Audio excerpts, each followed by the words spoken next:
Hola, buenos días, profesor y compañeros. Somos el equipo número 7, conformado por Estefanía Barrios, Mariana Briones, Carolina Oviedo, Roberto Camacho y Enrique Velasco. Y vamos a hablar sobre la producción del fosgeno. Empezaremos por la introducción. ¿Qué es el fosgeno? Es un gas incoloro cuando se refrigera, pero también puede estar en fase líquida y cuando es así, se convierte en un líquido volátil de color amarillo claro. A temperatura ambiente aproximadamente 21 grados Celsius se considera un gas venenoso y en concentraciones bajas tiene un olor agradable, pero al subir su concentración tiene un olor muy fuerte y desagradable. El fosgeno se utiliza principalmente como materia prima en la producción de polímeros. Es un importante componente químico industrial, como ya mencioné, para los polímeros, entonces también es para plásticos y pesticidas. También se utiliza mucho para resinas, policarbonatos, herbicidas y poliurea. Dentro de los usos del fosgeno también está el ser utilizado como isocianato, como cloruro de acilo, como intermedios en la producción de pesticidas o pesticida. Y mientras el uso de este producto es posible aislar minerales de metales como el aluminio y el uranio, pero estos procesos no son muy utilizados debido al peligro que conlleva hacerlo.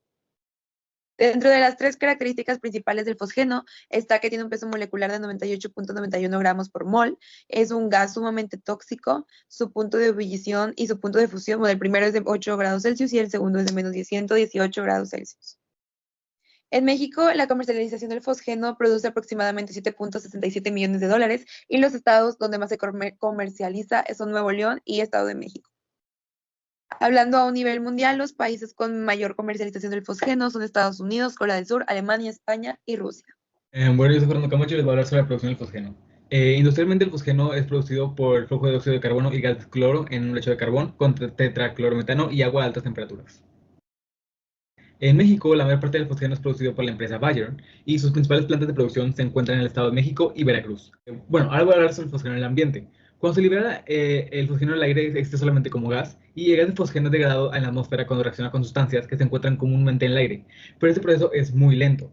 Ahora sí, en el agua el fosgeno reacciona con el agua y se degrada también a otros productos. Sin embargo, el fosgeno que no es degradado puede evaporarse al aire. Cuando esto es liberado al suelo, los fosgenos no se adhieren realmente al suelo y en pequeñas cantidades pueden evaporarse al aire o pueden pasar a través de la superficie del suelo y contaminar el agua subterránea. Sin embargo, el fosgeno no se acumula en la cadena alimenticia.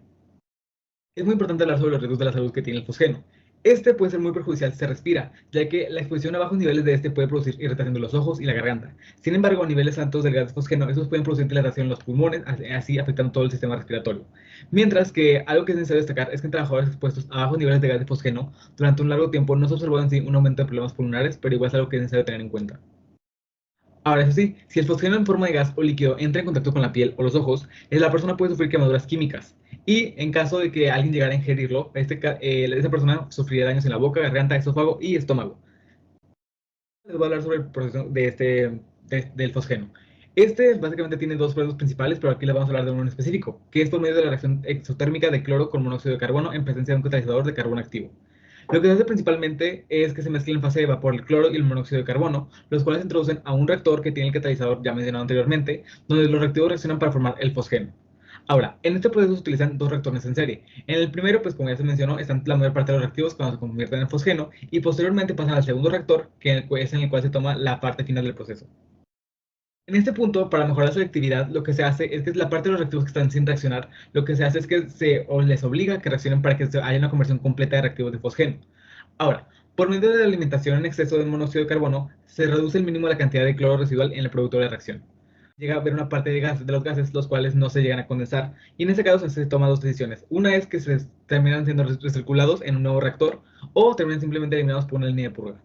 Y aquí está el diagrama en general del proceso, que no voy a enseñar tanto, pero pues ahí pueden ver que se inicia principalmente por la cámara de combustión, que luego al fin y al cabo pasa por unos tubos, que es donde se puede liberar liberar algo de purga, y si no pasan por el recipiente de gas, el cual a su vez pasa por un reactor, el cual ahí es donde empieza a hacer todo el proceso en general, y luego pasa por el catalizador del lecho fijo. En este punto es donde ya pasa al condensador para que se pueda extraer el fosgeno, y aquí es donde ya se toma la parte que es o que recirculen al siguiente reactor, o ya vayan hacia la línea de purga. Bueno, pues yo soy Mariana y les voy a hablar sobre el planteamiento. Primero tenemos lo que es el equilibrio de fases, obviamente en base a la reacción del fosgeno, como se puede observar en la parte superior derecha. Tenemos una tabla con los datos, está dividida de manera que se ve el monóxido, el cloro y el fosgeno, y pues están los datos de delta H de vaporización, delta H de fusión, la temperatura de ebullición inicial, final, al punto triple, la presión al punto triple y la temperatura del punto crítico y la presión del punto crítico. Esto sirve también para el equilibrio de reacción que... Siguiente, por favor. Sí. Aquí también pusimos una tabla de delta H de formación, delta G de formación y la capacidad molar, al igual que, bueno, la A, la B, la C y la D pues son los polinomios que están tabulados. Pues sí, ya están registrados, ¿no? Y también está dividido como el monóxido, el cloro y el fosgeno. Y con esto pasamos a los resultados, que pues primero tenemos el equilibrio de fases en base a las tablas. La línea azul pues es la del monóxido, la línea naranja la del cloro y la línea gris la del fosgeno. Bueno, hola, yo soy Estefanía Barrios y les voy a presentar el análisis de delta de entalpía en función de temperatura. Aquí veremos tres casos. Para calcular la entalpía, esta es la sumatoria de las entalpías de formación multiplicadas por el coeficiente estequiométrico. En el caso 1, se calcula la entalpía usando la temperatura de referencia, es decir, la entalpía es constante. En el segundo caso, a la entalpía de referencia se le sumará la capacidad calorífica multiplicada por la diferencia de temperatura. Y en el tercer caso, que es el más próximo a la realidad, se le suman las diferencias de temperatura a los valores termodinámicos de la reacción la entalpía constante. Al graficar la entalpía contra la temperatura, en la gráfica 1 se aprecia su comienzo en el mismo punto, pero al tener números grandes se empalman las entalpías del caso 1 y caso 2, por lo que en la segunda gráfica se aprecia mejor. Aquí el porcentaje de error que tuvimos al comparar el primer caso con el segundo caso fue 1.67 y el segundo caso con el tercer caso fue de 9.9. En este gráfico se aprecia el análisis de Kp, donde es el logaritmo natural Kp contra 1 sobre la temperatura. Esto muestra que al aumentar la temperatura se aumentará el Kp. Y en este otro es la energía libre de Gibbs contra la temperatura, donde nos muestra que al llegar a los 900 Kelvin, la energía libre de Gibbs comienza a ser positiva, pero esta, al estar debajo de los 900 Kelvin, nos indica que la entalpía es negativa, lo que nos dice que es una reacción exotérmica. Buenos días, soy Enrique Velasco y es mi turno de exponer la producción del fosgeno al equilibrio. Para la producción de este compuesto al equilibrio tenemos dos casos. El caso 1 es la alimentación equimolar, que consiste en tomar un mol de cada reactivo y pues se tiene que hacer un balance de masas con los moles iniciales. En este caso 1, 1 y 0. Tomamos en cuenta el avance de reacción de los moles iniciales al equilibrio y los moles totales, las fracciones molares iniciales al equilibrio, la presión del sistema y las presiones parciales al equilibrio. Reemplazando estos datos en la fórmula de Kp, llegamos a la ecuación que se encuentra a la derecha. Para el caso número 2, hablamos acerca del exceso de monóxido de carbono. Es una sustancia que se utiliza en exceso para consumir todo el cloro y pues iniciamos con los moles iniciales. En este caso son diferentes al caso 1, es 2, 1 y 0 respectivamente, y tomamos en cuenta los avances de reacción, los moles iniciales al equilibrio, los moles totales, las fracciones molares al equilibrio, presión del sistema y parcial.